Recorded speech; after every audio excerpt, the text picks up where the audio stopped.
Hello family, just thought I would share today a quick video, pretty short video, and it's just in a simple, important thing that you should always carry out when you have new plants in your collection.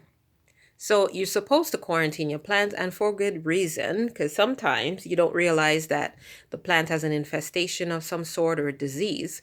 And this is my Philodendron gloriosum, which is one of my dream plants that I recently acquired from a seller on the internet. And the plant overall is looking pretty good, and I got it for a really good price. So I'm really thrilled about that. But it had little bugs, and I wasn't sure if they're beneficial bugs that the seller is using, trying to kill off the bad bugs or not. But in any case, it had little bugs which freaked me out, and I thought it was baby thrips or something.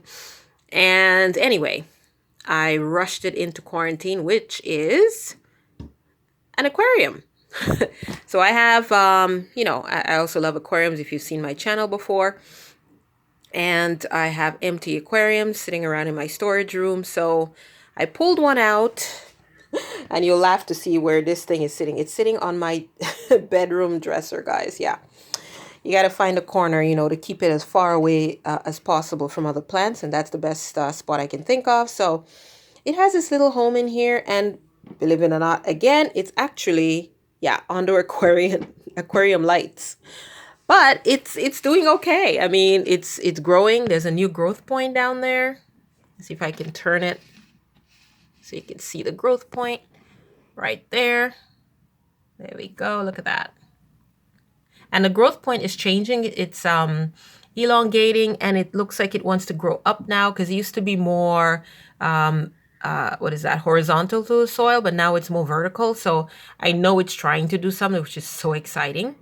But yeah, when this plant came, it was in moss, which I am not a fan of sphagnum moss alone. I'm a fan of sphagnum moss in moss bowls and mixed into other, an aroid mix or something for specific plants that like a little more moisture at their roots. But I just technically, I just don't like, I don't like pure spag. I find it's just either too wet, too dry, or too something. So yeah, anyway, I took it out of that moss that it came in from the cellar. It was just pure moss, and I potted it into my own DIY aroid mix. I can't even talk. Blah, blah. Anyway, my own aroid mix, which is a mixture, if you can see that carefully. Let's zoom in. It's going through transition where if you look closely, you can see little mold bits growing on top, which is normal. My mix does that, especially it's been locked in this thing at very high humidity, just to keep the plant happy with all the treatments I was doing on it.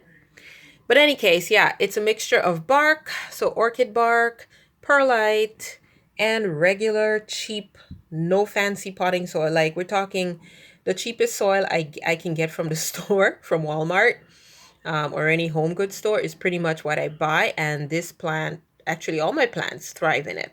And I do mix in slow release fertilizer into the mix as well most of the time, as I did here.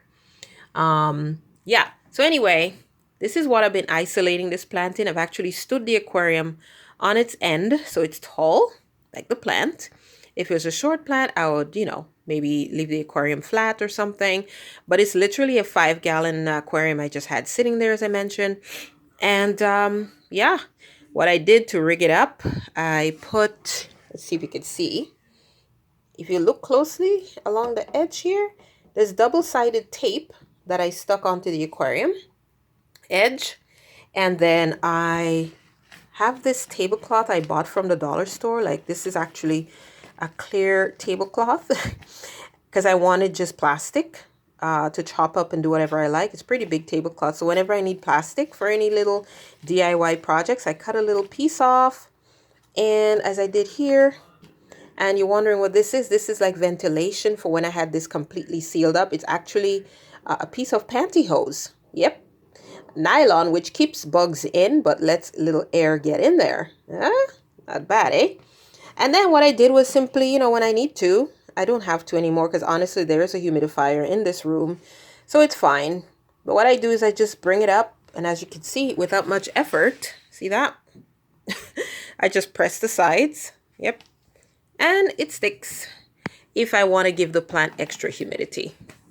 But like I said, I actually don't need that because the plant is acclimatized to my space, I think. It's looking pretty good. It's not deteriorating or anything. I can see a new root growing in the pot. And yeah, so anyway, this is how just an idea of how to isolate your new plants so that you don't spread diseases or pests in your collection or through your home, right? So yeah, I think this baby is healthy and fine now. I'll probably take her out soon, but I gotta get her a proper grow light. The aquarium light is okay, but I prefer to get a grow bulb, probably from my local Canadian Tire or something like that. And yeah, happy guys, really happy. So I'm gonna take this down because honestly, this baby does not need extra high humidity right now. It doesn't.